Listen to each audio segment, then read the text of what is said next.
every talk needs a number of 10, as you know. So these are 10 lessons from Austin this year.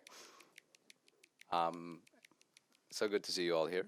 And as you probably know, Austin South by Southwest is a festival about tech, film, music, interactivity, health.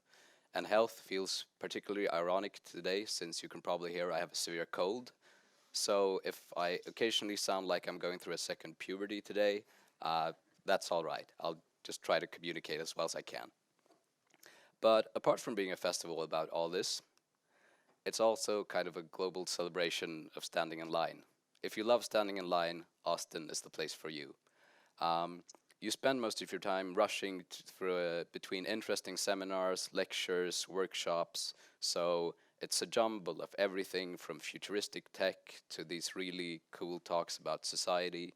So what we're going to try to do today is condense into an hour what we experienced across roughly 6 days and give you that kind of jumbled, shaken feeling of having experienced lots of stuff at the same time. There are very many different tracks during this festival, of course, and very many different takes. As many as there are people at the festival, I guess there are takes on this. We have people who go to mainly Mars stuff. A few in our crowd, in our group from the office, went to a lot of futuristic Mars and space stuff. It was a very feministic take also, that a few of us went a lot on that perspective. And as I said, as many people as there are at South by, that's how many perspectives you get. Yeah, so we just want to qualify this talk with, we're not giving you the full South by Southwest experience because no one can give you that. We're just giving you essentially our experience.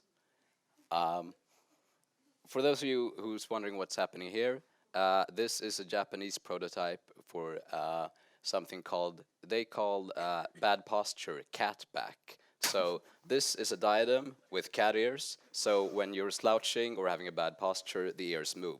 Very practical. And this is just a jumble of our Austin experience, everything from the bar life to,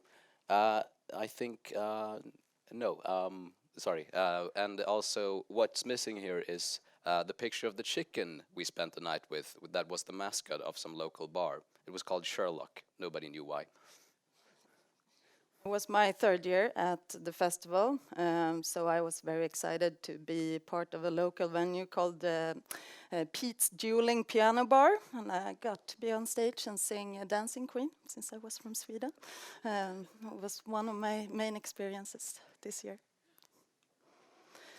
And thank you, Adweek, for noticing this. We came back and very inspired, almost baptized again, and this is a global feeling when you come back. So we hope to be able to share a bit of that. And since our coworkers weren't very interested, we think of you more as hostages than guests. Well, I see a few of you, our colleagues here. And the setting in Austin was kind of sort of touched by the outcome of the election and the presidency and world events. So this was kind of the general feeling. I never thought leopards would eat my face. Ops woman who voted for the leopards eating people's faces party was kind of the feeling that people were still reeling from the election results and what was happening. Yeah, that was basically the main difference this year when I came back, that the whole nation is suffering from some post-Trump-matic stress. And there's nothing sadder than a sad American. So that kind of laid a damper on the whole atmosphere and ambience this year, actually. And many tracks, of course, spoke about this, spoke about trolling, spoke about Trump, what actually happened, and how can we group together to make it, to cope during the years to come.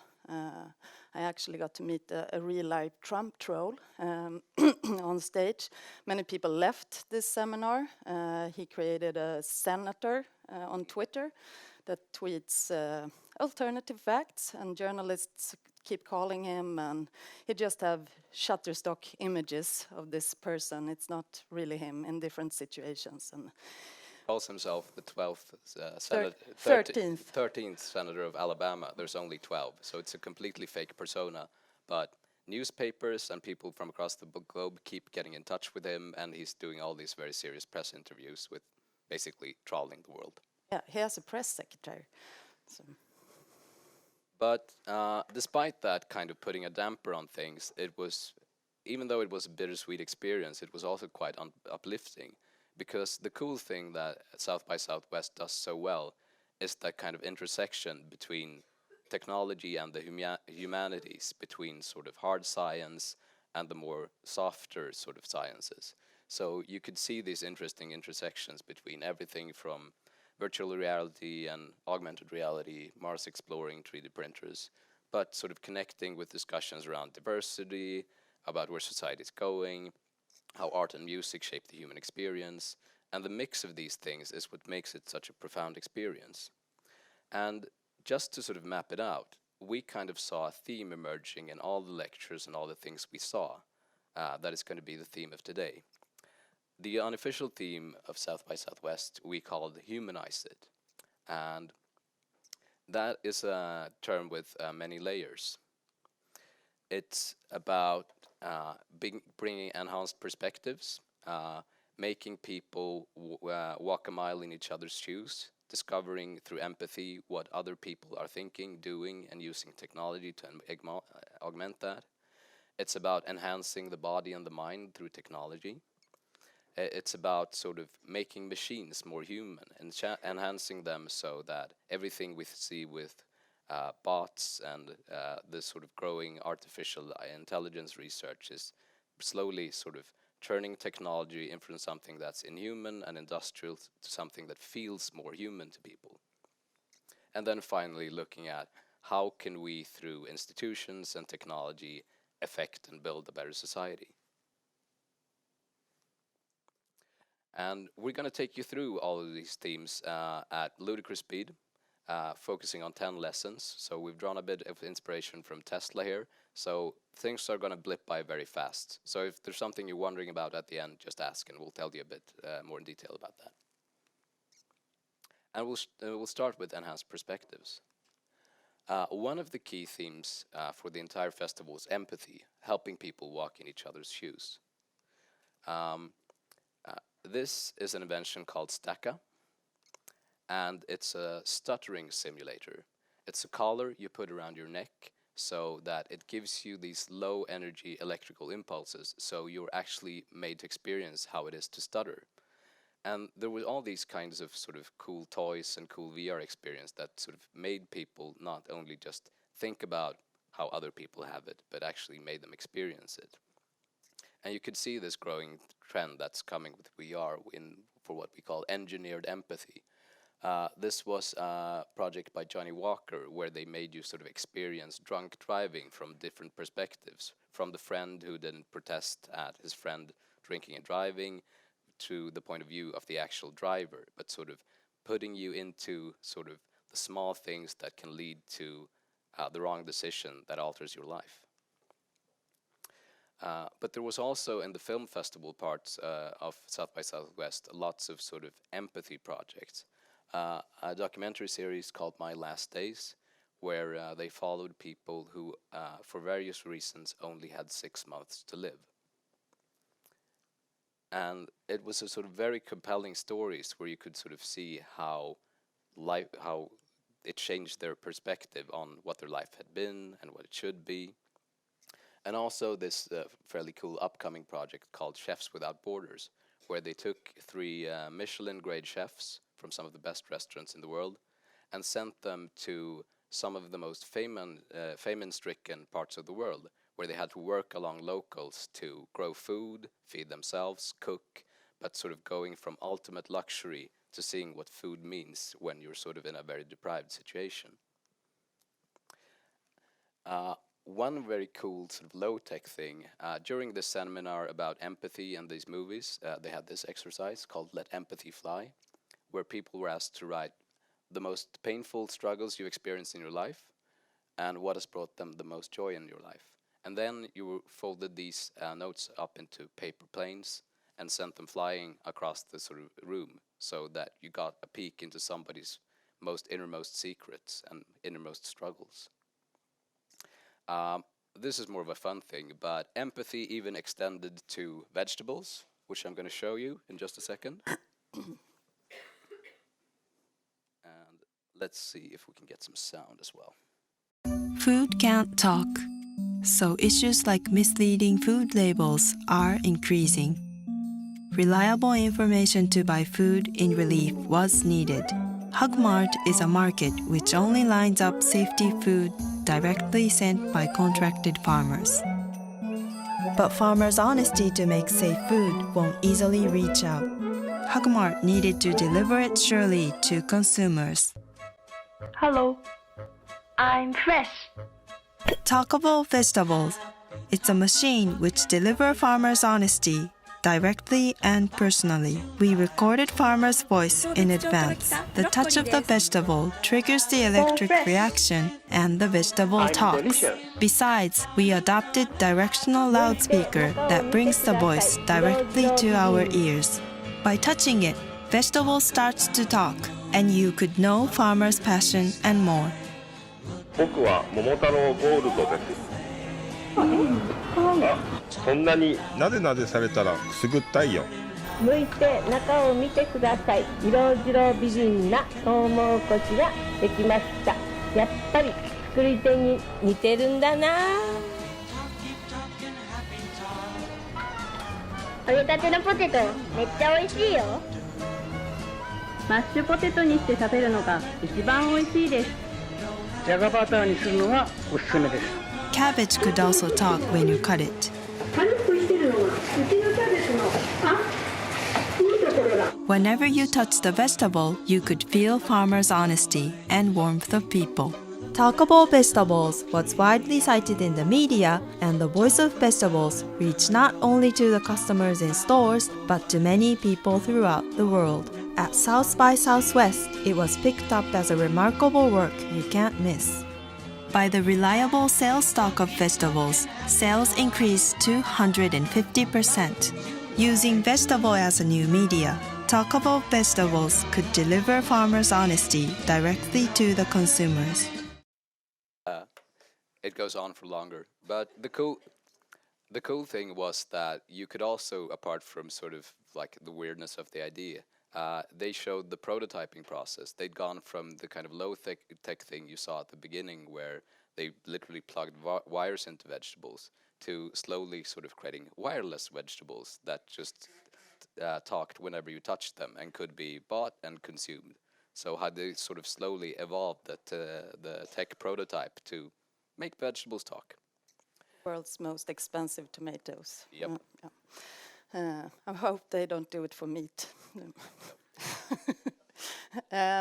One of the first talks that I went to was this very cool news anchor called Noor Tagouri, and she told her personal story of being a Muslim in America and wanting to work as a news anchor in major news outlets. And a few defining moments for her when she realized that her voice was needed and her perspective was needed in this, and that she wouldn't compromise that, and she wouldn't take off her hijab, and she would do her own thing. And she's done it excellently, and does many documentaries now also depicting different other voices, and she gains access to many other different venues and communities than the normal news anchor does. Look her up. A Woman's Job is airing right now in America, where she looks at women in traditional male jobs, like auto shops and Michelin chefs, stuff like that. And we thought we'd finish the empathy section not by showing something from South by Southwest, but a film clip which we discussed a lot during the festival, which kind of highlighted one of the themes as well. The reason we're showing you this is that it kind of encapsulated one of the things we saw as really interesting about the festival, that using digital technology, using storytelling, using digital media to get people out of their boxes, to see differences, to see likenesses instead of differences, and sort of step into each other's shoes and discover commonalities beyond what you expected, beyond the surface. There was also quite a lot of inclusivity as a focus in the festival. How can we enrich the media? How can we enrich ourselves and our work by including more perspectives? There was quite a cool expedition on what was called neurospeculative Afrofeminism, which highlighted a future scenario about sort of 75 years into the future, based on the experience of Afro-American women. And they used that as a counterpoint that whenever we're talking about the future, and especially in terms of sci-fi, it tends to be quite male, quite white, quite middle or upper middle class, and kind of focusing on what will the future look for everybody, not just a certain segment of the population, and kind of created these heroic and interesting stories around that. There was a great seminar, which I'm not going to give you the full details on, but which was about sort of how do we hire the best people and what people should we bring into our workplaces. And the one factor for success they found is that don't hire people who fit your culture, hire people who enrich your culture, who can both fit and bring something of their own to the table. Quite self-evident when you think about it, but it's the consistent sort of difference between the startups in Silicon Valley that succeed over time and the ones that fail. And finally, a very interesting seminar called Rethink the Pink.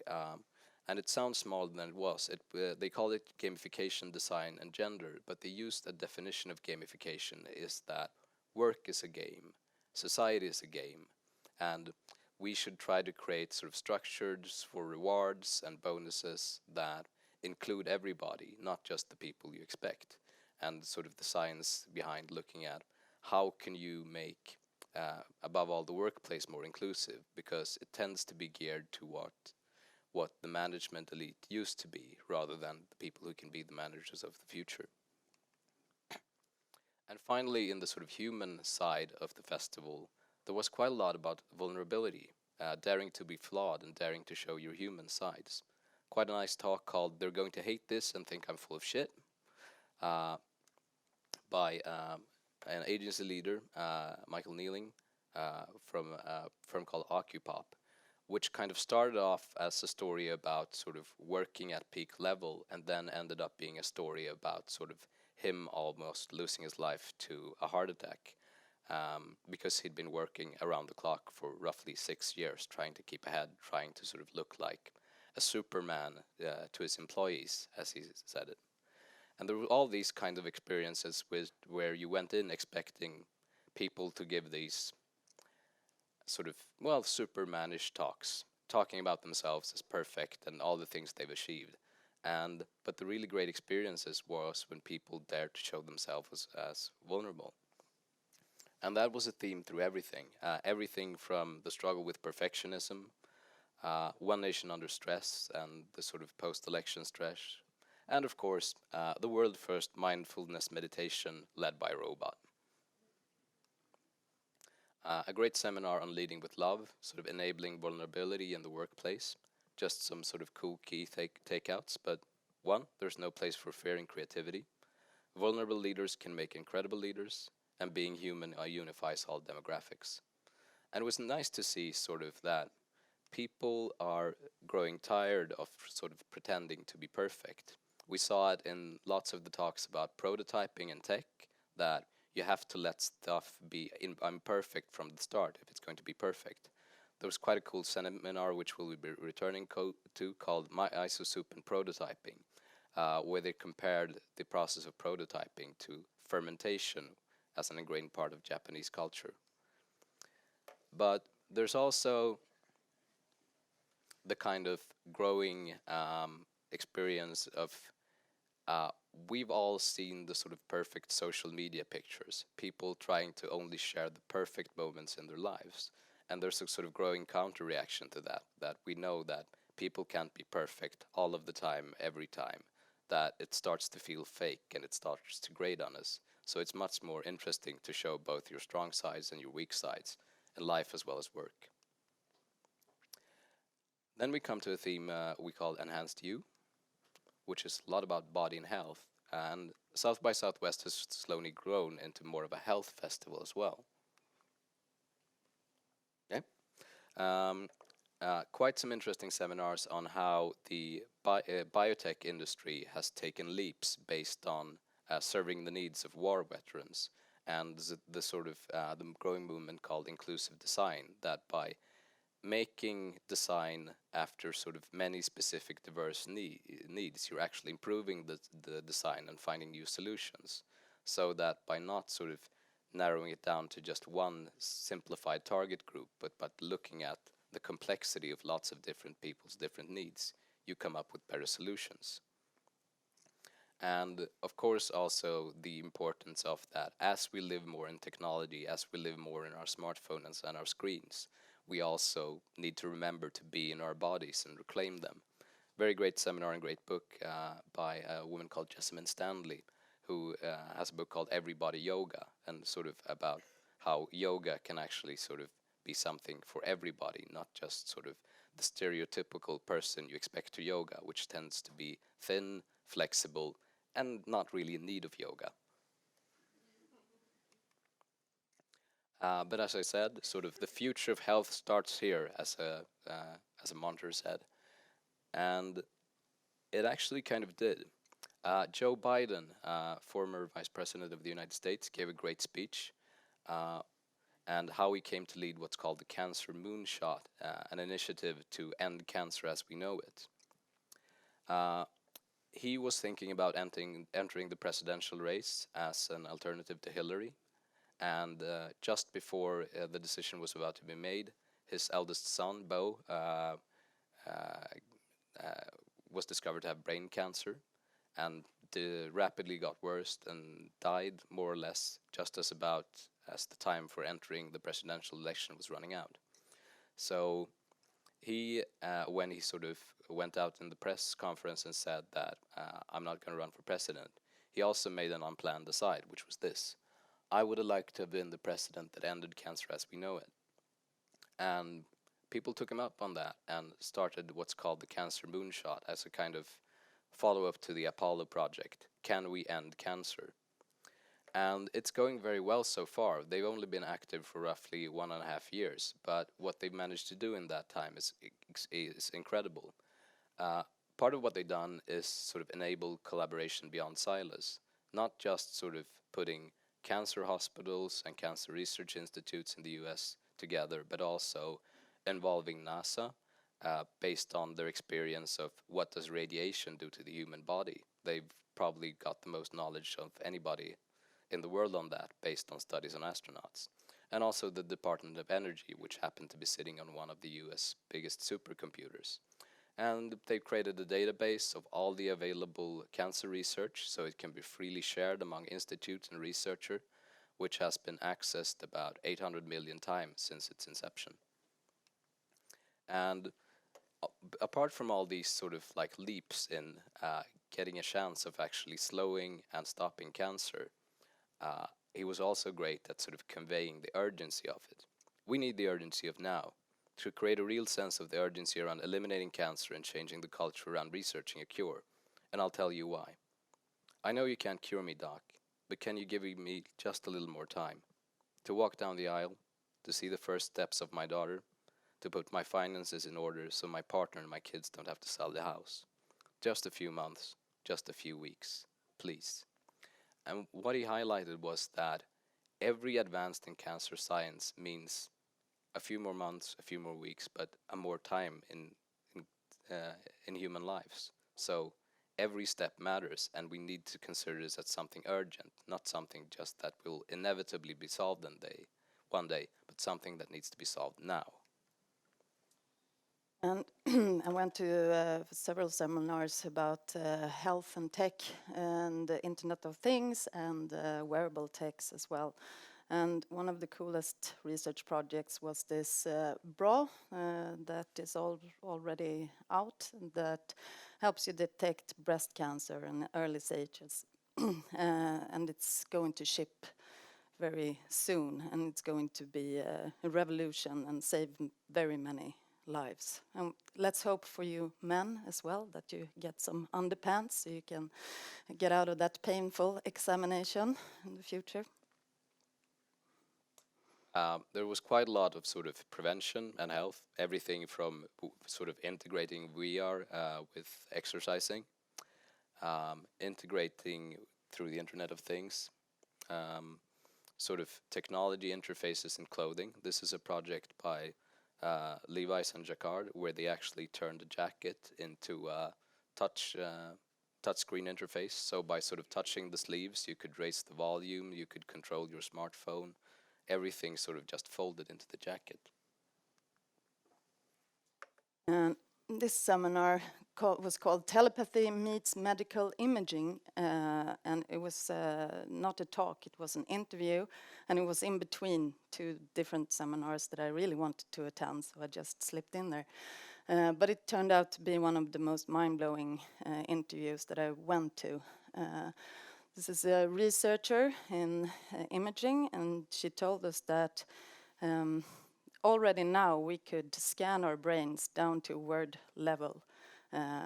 If you just spent enough time in this claustrophobic MRI machine, about 100 to 200 hours, you could actually map your entire brain. And you could map your thoughts, and you can also share your thoughts with others. And within 8 years, they're doing this wearable like brain helmets now, so you don't have to crawl into these MRI machines. Within 8 years, she said brain wearables will be ready to ship, and we can walk around with them, preferably in some fashionable hats or something. But I could actually take off my brain helmet and put it on Kalle, and he could read my thoughts. I could read his. And it was a huge ethical discussion about this, of course. Who will gain access to your entire mind, and how can we lock that in from dictators and other partners, or whomever you want to not having reading your mind. But the other cool thing that you mentioned was that we can also, since our brains are such cool hardware, we could, by internal medicine now, we can use it to reprogram very huge parts of our brains. So I could copy code from another brain and use that to reprogram my brain. And this was not only in human brains. And this is where my mind blew up. That we could actually maybe copy code from other brains on Earth, including bats. And together with technology that makes us see or hear things as bats, we could become Batman or Batwomen or Bat hens, as we would say in Sweden. So there's kind of a growing appification of the brain that you can actually graft abilities onto your existing cognitive structure. So quite a lot of cool thing happening in health and bodies. Something we also saw was a theme of imitation, and how imitation from growing to kind of being a taboo in the creative industries is actually something that could be useful. There was a great talk essentially stressing the message of imitation is important because it's how we learn and improve. And the talk was by a Chinese creative, Raymond Shin, Why Copying is Good. And he talked about sort of the Chinese phenomenon of copying. So here we have Buckstar, Sunbox, and of course Starfox. We have my favorite Burberry knockoff, Bututuri, and the 5-ring Audi. And he talked about that as being sort of copying 1.0, but there's also copying 2.0. There was a Chinese artist called Shenan Hao who had a project he called Imitation, where he gave people who were essentially skilled fakers, people who faked paintings, designer wear, and gave them original briefs. So This is a guy who's spent his whole life faking paintings of Vincent van Gogh's bedroom, who was asked to draw his own bedroom. This is a guy who spent his life faking sort of English footwear, who was asked to do an original design, crossing sort of English footwear with Nikes. This is what he came up with. And a woman who faked sort of antique Ming vases, who was asked to depict modern sceneries from her street rather than these traditional sceneries. And then finally, the sort of a guy who fakes Magrittes was asked to do a self-portrait, incorporating the design of another faker. Couldn't help but taking a recent example from yesterday, where the IKEA tote bag is very fashionable now, because it's a designer bag that cost about $2,000 that you can buy this spring. We put it up on IKEA's Facebook page, and I think it's the fastest growing organically spread now. But spring tip to go to IKEA and buy this tote bag. And the other aspect of that kind of copying 2.0 is that we're seeing a thing that started in China with an application that called WeChat, which is essentially an amalgam of Facebook, Instagram, Klarna, payment services, movie booking services, an app where you can do everything. And we can kind of see how that's starting now with Facebook and Instagram, that they're integrating more and more functions and kind of sort of starting the growth path to super apps, where they become your one interface to doing lots of different things that you can sort of integrate and copy from other services and then mash it all together in one place. And the growth of meme culture, of course, that we're sort of growing more comfortable with copying and remixing, that we're taking things that already exist and adding our own little twist to them. And the kind of final iteration for that for us that we've seen is McCann Japan, who's launched the world's first AI creative director. It's an algorithm that looks at existing advertising and then looks at what seems to be the success formulas, and from that generate new scripts and new executions. And the cool thing was that they put it in a competition with real human creatives to generate a campaign for a car brand. And people could only with a sort of 1% margin of a test group of 100 people tell which one was machine-made and which one was human-made. Coming for our jobs. Enhanced machines, how machines are growing more human. We're seeing this trend of humanization, making machines act and think more humanly. Yeah, there was a lot of talk about bots and bots everywhere, and augmented reality, of course, and VR. Yeah.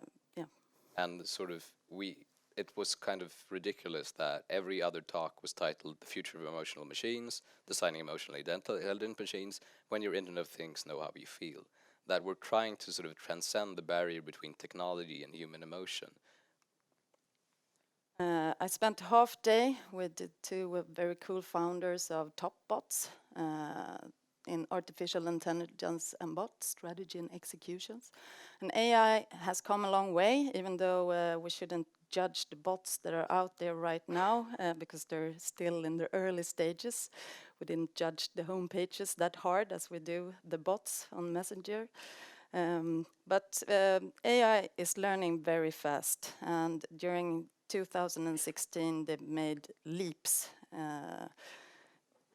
but they still can't distinguish between a chihuahua and a muffin, so we have that up on them. Image recognition is very huge, of course, for AIs, and it cuts down time, the time it takes for a doctor to look at images of diseases. An AI can do that in cutting the time it takes to see a pattern in a disease so much faster. And also we as humans, we like to speak to inhumans in some perspectives. Maybe not a physician, but we like to speak to a bot when we talk about embarrassing things, like sexually transmitted diseases. that's a bot that we like to speak to as a first stage before meeting the doctor, or mental health problems as well. So the AI therapists and also the first stages before you actually meet the doctor are becoming very advanced and good for us. Speaking of... This is a more lighthearted example. This is the Stalin Tinder bot, also known as the Tinder Adventures of Bisexual Stalin, where they generated quite a convincing Tinder bot that generated, based on Stalin's writing, relevant replies to commands and shut-up lines. And as you can see, well, ideas are more powerful than guns. We should not let our enemies have guns. Why should we let them have ideas? And I think my favorite quote was that every time somebody thanked the bot, it responded with, "Gratefulness is the significant marker of a sick dog." He got quite a few matches, actually. We also saw some interesting applications of machine learning. This is an Asian initiative called Safety Selfie, which where they've sort of, through machine learning, have learned it, but through selfies, to recognize when people are wearing seatbelts. So just right now, it's just a sort of an awareness campaign, but what we're actually thinking of doing is using the database gathered through lots of people taking selfies before they drive, and one day putting it into cars, so you have an image recognition system that can sort of easily tell when you're wearing your seatbelt. Quite a lot of talk in terms of brain wearables, also about cognitive exoskeletons, adding things onto your head so you could sort of experience more. Goes back to what we talk about with brain wearables. We also saw some interesting talk in terms of Mars, humanoid robots, why bother? Since most of our society and most of sort of the Mars missions tends to be designed around the human body, there's actually quite a lot of support for doing robots that are human-sized and human-shaped, because then they can easily interface with their environment. Another reason I went to talk with a seminar with a few people designing bots for marketing, the chatty bots. And one of the key takeaways is that we bond with bots because they're more human-like than apps. So we have a harder time erasing bots from our personal machines once we started to bond with them.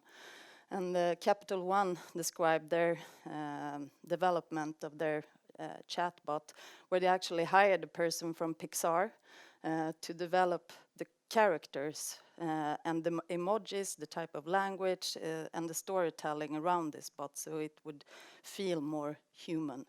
The second most common question you asked Alexa is, "Tell me a joke." We seem to be sort of ingrained towards testing artificial intelligence and bots. We just want to see, how human are you? So we ask them personal questions or ask them to tell a joke, so that we kind of get a sense of, are you a real person or are you person-like? Anybody know this cozy old guy? His name is Ray Kurzweil, I hope you pronounce his surname. And this is his daughter, Amy. He's a futurist. He works at Google now. He's been developing Siri and a lot of other cool stuff. And in the middle of this quite nice chatty talk, where father and daughter are interviewing each other, this comes up. It's Fritz Kurzweil, the dead father of Ray, the grandfather of Amy. And Ray is now making an AI out of his dead father. He's bringing in all his old journals. He was a conductor and made a lot of music. So he's bringing in all his music, and he's going to upload his dad into the cloud, and hopefully will be able to have a meaningful relationship with his father in the future. And this might sound very, very nutty. And it was said as an aside. He wasn't even talking about by that. It was just, by the way, I'm resurrecting my dead father on the internet, just as a side project. And yeah, it sounds very nutty, but Cut to, he's been called the digital Nostradamus.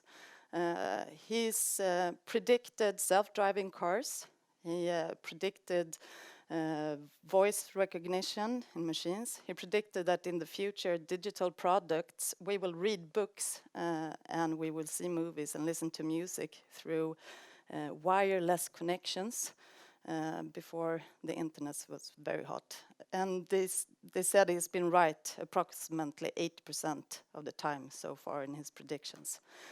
So he says that in 2029, artificial intelligence will pass the Turing test and they will gain consciousness. If you've seen Westworld, the series, and Ex Machina, it's not very long until then. And he's been right so far. And in 2045, he says that singularity will hit, which is a bit scary. That we'll be able to upload our sort of brains into machines, and sort of the barrier between man and machine will be erased. And the machines will then have a few years, they will have taken quantum leaps before us up until then. And the movie Her is much based on this theory of singularity. But it was cool to see him. Very long lines, 5 stories long lines to see this rock star. The cool thing is that he's been doing these kind of projects not just recently, but back since the 70s. In the 70s, he wrote a program or a robot which created poetry. It sort of used existing work from lots of different poets and created original poetry by remixing it and recombining it and sort of generating randomness. And he sort of shows some of the poetry, and it was quite good. His daughter is coping with this by performing her own art.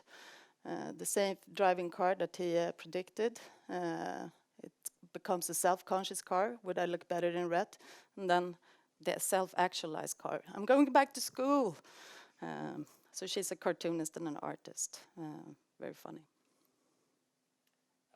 And one of the things we also saw was sort of how now that society has gone increasingly digital, how people are sort of struggling with how can we use digital experiences to trigger real behavior, real communities, sort of going from the smartphone and the screen back to people actually interacting with strangers and meeting each other and exploring new places.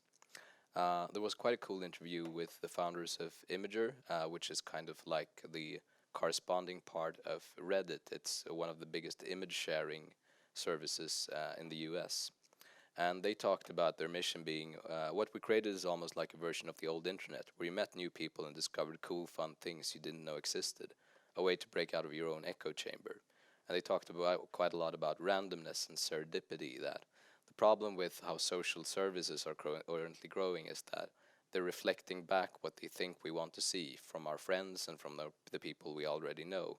So we're always being locked into our own little bubble. And sort of the next big challenge is counteracting that, but also building community between strangers across borders and across time. Here's an interesting example. This is a small child belonging to a person in the Imager community. This tiny Imagering goes for brain surgery tomorrow morning. Please send love. And then I'm not sure if you can read it, but this is too personal to share on Facebook. And we're not religious, but I believe in the power of good thoughts, so please send us your good thoughts tomorrow morning. And you could see these people sort of forming bonds with strangers and sort of helping each other and supporting each other in quite interesting way. And also connecting for real. They have something called, as you know, Secret Santa. You know, the office thing where you switch presents with each other randomly. They do it across the world yearly. And they also involve brands in that, which is quite interesting. So you can get Amazon as your Secret Santa. And they also sort of are started to have physical meetups and camps. So it's quite cool to see sort of the resurgence of internet communities becoming physical communities and real communities. As an aside, we also saw the launch of a new Pinterest tool, Lenses, what they call a Shazam for objects in the real world. Sort of based on photos you take, you can get sort of connections, see where you can buy it, see where it can be found, but sort of enabling discovery based on the interface between digital and real. Also quite a cool thing. Not quite VR, not quite AR, but something they called mixed reality, sort of games that used VR technology mixed with real physical things happening. So I'm going to show you a quick demonstration film.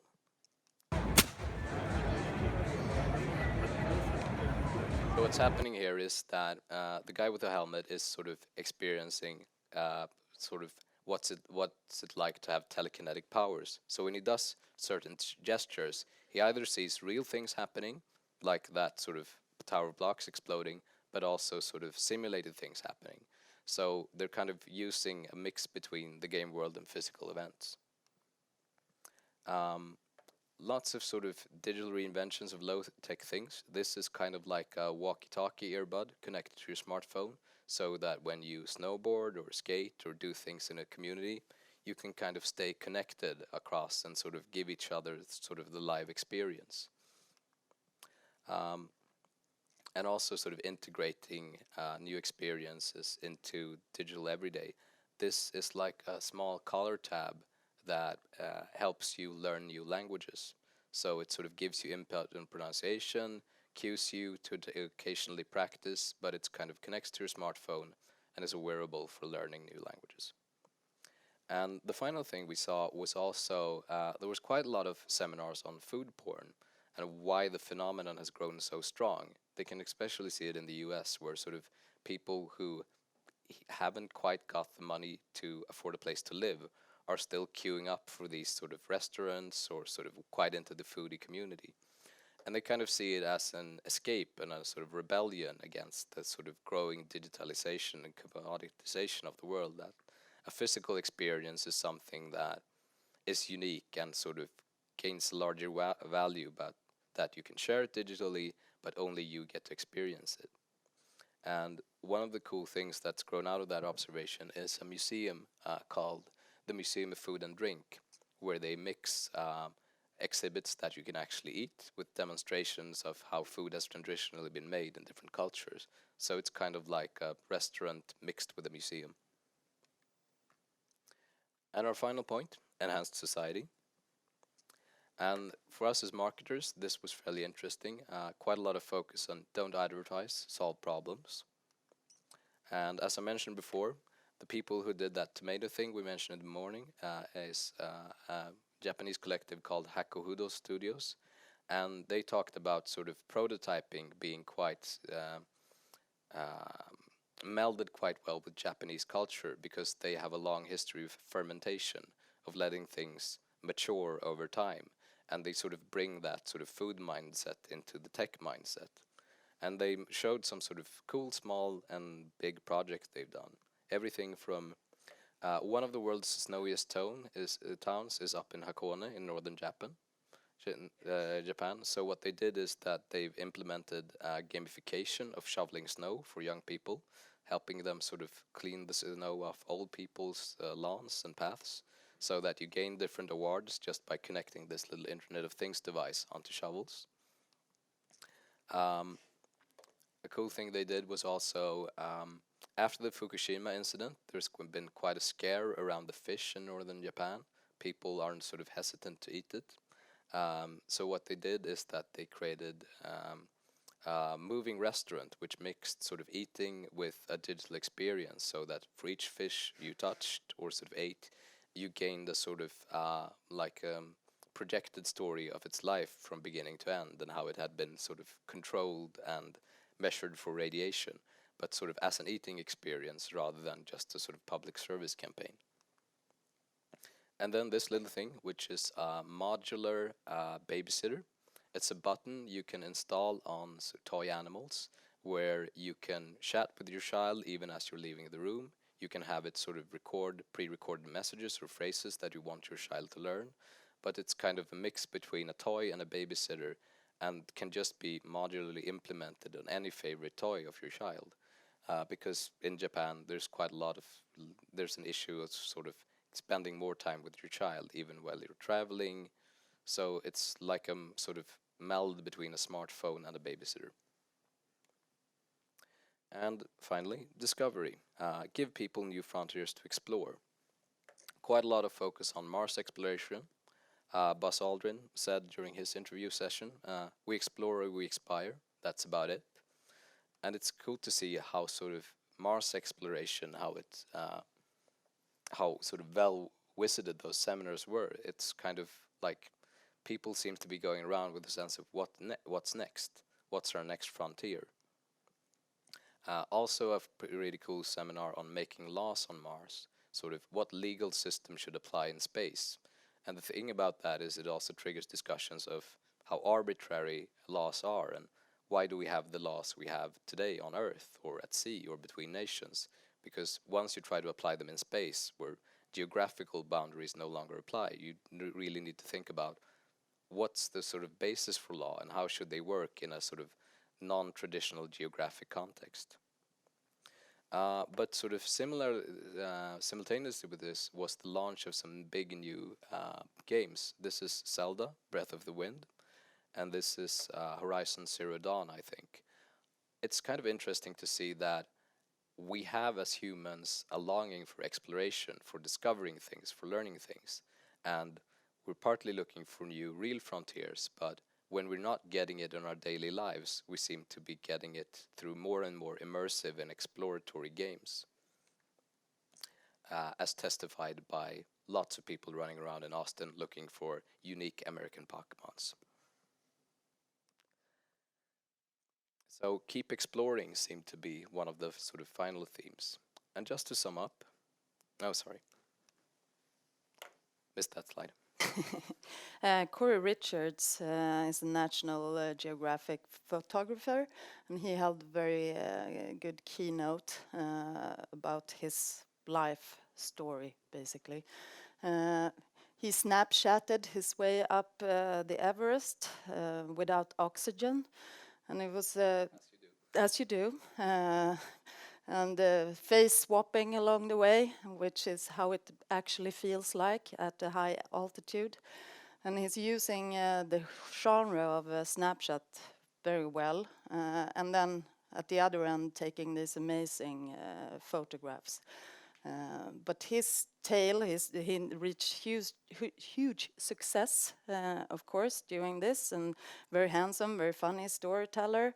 But his real message behind this was, I tried to Google the image that we saw because I didn't have time to picture it. So I Googled Corey Richards' misery, wife, leaving, alcohol, which was his real tale. Because behind this very successful photographer was his own internal struggle that he realized having achieved these very almost impossible goals of climbing and doing exploratory things, that the real journey was within. So couldn't he just have triumph over adversity is the universal human story. It's your story waiting to be written. And his message was very much one of connecting to yourself and connecting to others. And he could have used an AI therapist for that.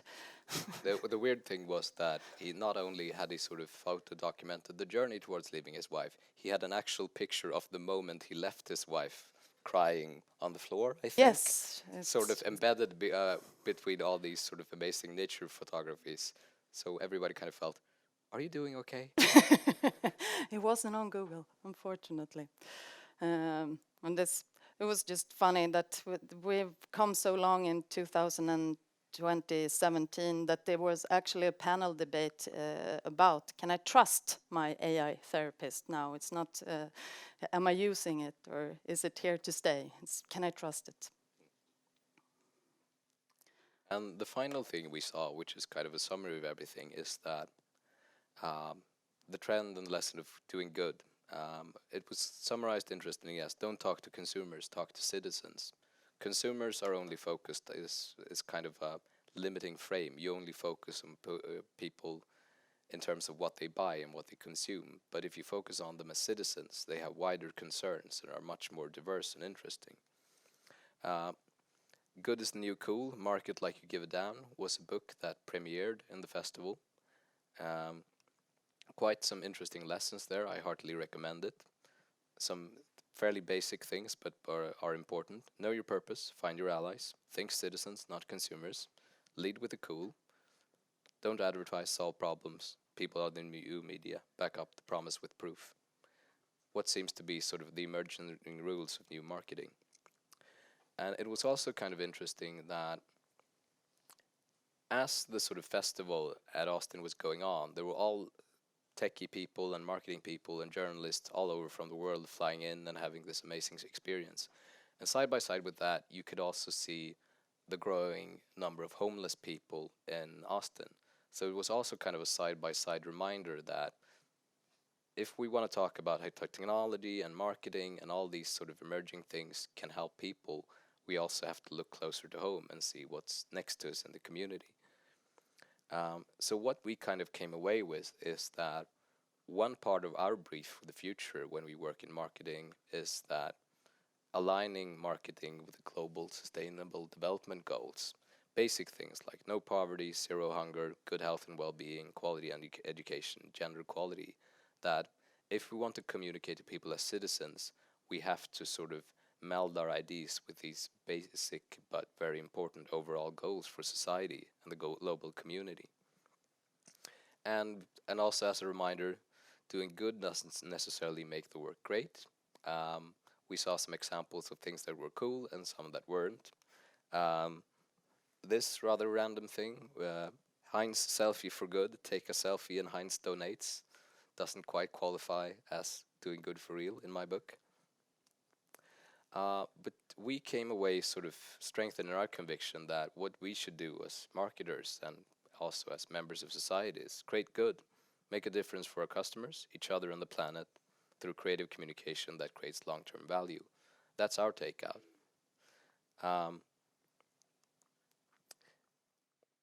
Humanize it. Legalize it, humanize it. No, don't legalize it. I'm just gonna... And here's an overview of the things we learned and are hoping to apply in our own business and that you can hopefully apply as well. Empathy, inclusivity, vulnerability, the new frontiers of health and body, imitation, to remove the taboo from it, humanization, realization, society, discovery, and doing good. And we hope this has been entertaining and interesting, and that it hasn't all felt like bullshit, but when life throws you bullshit, plant a garden. Thank you so much. Thank you.